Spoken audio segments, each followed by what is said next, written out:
Good morning mga kaibon, mga ka-Stanley Boy. Welcome back ulit sa aking YouTube channel, Stanley Carig TV. So yun mga kaibon, mga ka-Stanley Boy, bali nakaraan nagpurga na ako sa aking mga warriors. Ayan o. At ngayon ay magbibigay tayo ng antay sa mga sakit nila mga kaibon. Mag-antibacteria tayo. To. Bali second day ngayon ng pagpa-flushing ko mga kaibon, mga ka-Stanley Boy, kasi nakaraan tapos ko na silang purgahin. At ngayon magbibigay naman tayo ng Baxidil SE para kung may mga karamdaman sila mga kaibon, mga ka-Stanley Boy, mawala. So ito mga kaibon, mga ka-Stanley Boy, at isang kutsarita lang sa isang buong lagayan na ito. Yan. Ihalo natin yung powder. Bali itong kanawan na to, buong lahat na ito ng ibon dito. Itong nasa luply ko, yan. At pati itong nasa mga breeder ko, yan. Yan mga kaibon, mga ka-Stanley Boy, para yung ibon natin ay maging healthy at malakas, para hindi sila tamaan ng ibang karamdaman. Bukod sa pag-oregano, nag-antibacteria tayo.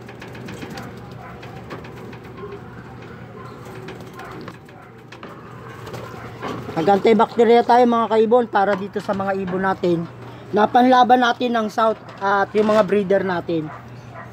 So bago yan, patukain muna natin sila mga kaibon, mga ka-Stanley Boy. Kailangan nilang tumuka, pero kailangan linisin muna natin yung kanilang pesto.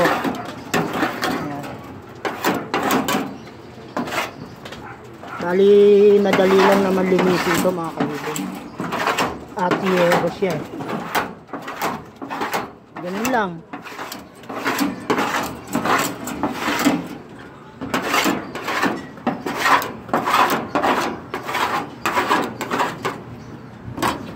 Para pag uminom sila,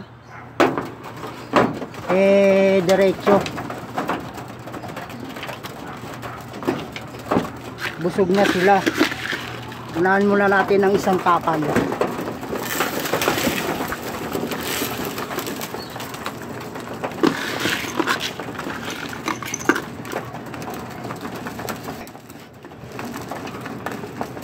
Bali nakaraan nga mga kaibon, na purga ko sila at para gumanda yung kanilang pangangatawan, no? At para maging matipid tayo sa patuka. Kasi pag napurga yung kalapate mga kaibon, maganda yung kanilang panunaw. At saka nakakatipid tayo sa patuka, kasi hindi sila gaanong gutumin pag napurga natin. At lumipas yung ilang araw, ngayon magbibigay tayo ng flushing. Pang flushing sa kanila mga kaibon, yung pang antibacteria ko Baxidil SE lang. At meron siyang pang anti-pneumonia, anti-bacteria, maraming mga gamit ang Baxidil SE mga kaibon, mga ka-Stanley Boy. Itong ibon na to piniprepare natin para sa darating na south. Para sa susunod mga kaibon, mga ka-Stanley Boy, pag oras na ng training sa susunod, kasi nasa na sila pumapalo na sila ng 3 to 4 months kaya kailangan nilang magpurga at mag-flushing na tayo. Para sa susunod, pag after ng 2 months uli, bago mag-training, maglilinis ulit tayo ng ating kalapate para sure tayo na walang karamdaman yung ating ibon, no? At alalayan lang din natin sila ng oregano, natural, para hindi sila tamaan ng sipon. So yun mga kaibon, mga ka-Stanley Boy. At dito sa mga breeder ko, ganun din. Yan. Sabay-sabayan sila mga kaibon, mga ka-Stanley Boy, na ating ipinlasing. Kasi magbi-breed din tayo mga kaibon, mga ka-Stanley Boy, para sa SDR ring. tatlo pa lang yung aking na i-breed na ibon. Yan, ito nalinis ko na rin to. Ito, yan. At saka tong mga to mga kaibon, na purga ko na yan. Bali, binibigyan ko na lang sila ng antibacteria para hindi tamaan ng karamdaman. Kung mga kalapati na to mga kaibon, mga ka-Stanley Boy, pang karera natin. At saka mga kaibon, mga ka-Stanley Boy, meron palang nag-PM sa atin, no? Na isa nating subscriber. Tinatanong ko nga kung taga saan siya para alam ko kung saan dadalhin yung kalapati. At meron na tayo dito sa kanyang ibibigay kay Neben checkered. Itong checkered na to mga kaibon yan, no? Ito. Kita nyo yan. Stockbird ko yan. Ang magulang niyan ay parehas pula. Yung magulang nito. Babae po yan mga kaibon, mga ka-Stanley Boy. At pag sumagot siya sa atin na kung saan siya, pwede natin siyang dalhin. Basta nasa malapit na lugar lang. So, Neben, shoutout sa iyo. Happy watching.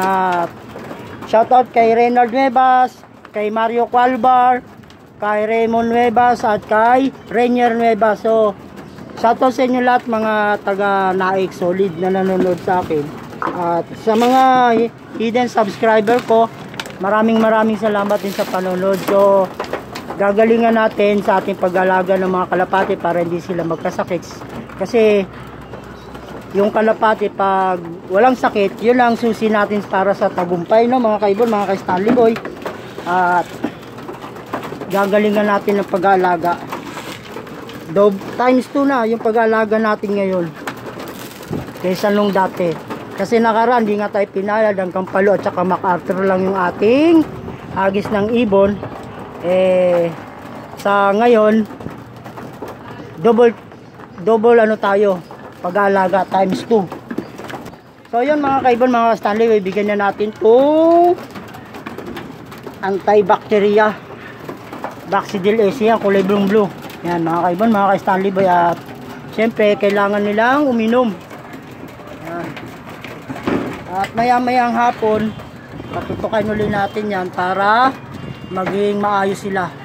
Sa ngayon, timing mo lang muna ang patuka kasi galing pa lang sila sa pagpupurga, no? At hindi natin bibiglayin. At mamayang hapon na tayo magbibigay talaga ng full blast. Pag bagong purga yung mga kalapati natin, mga kaibon, mga ka-Stanley Boy, makakaw sila. Yan, no?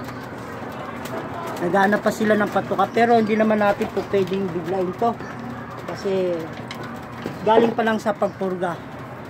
So, naglagay lang tayo ng antibacteria. Yan, no? Tingnan nyo mga kaibon, mga ka-Stanley Boy.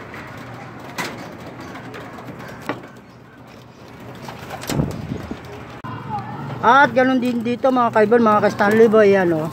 At pinainom rin sila natin ng pang antibacteria.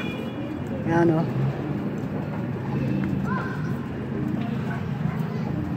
Para maging healthy sila, maging mas maganda yung kanilang pangangatawan.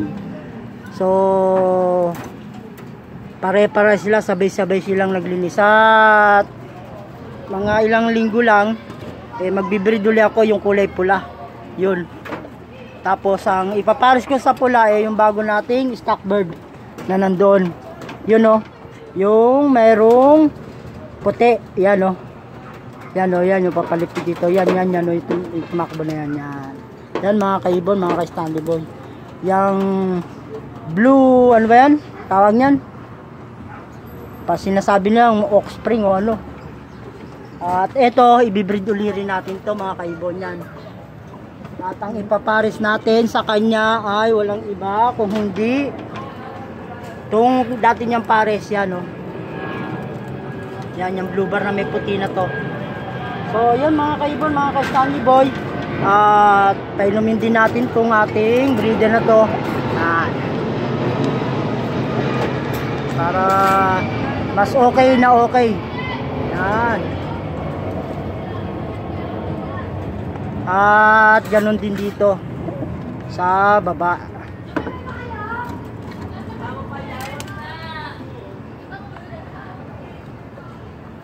Ito wala na tong similya eh. Nag-iitlog yung pares kaso walang similya. Matanda ng ibon to. At dito naman sa taas. Yan.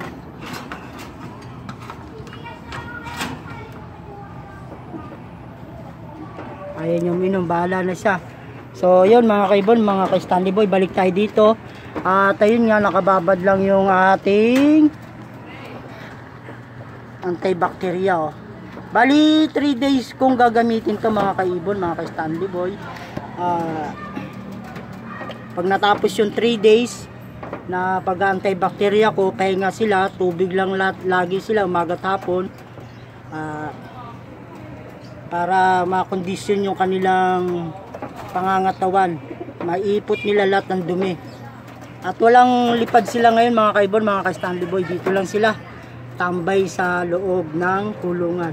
So yun mga kaibon, mga ka-Stanley Boy, at maraming salamat sa panonood ng aking munting video, at God bless sa inyong lahat. At hanggang dito na lang ang aking munting video.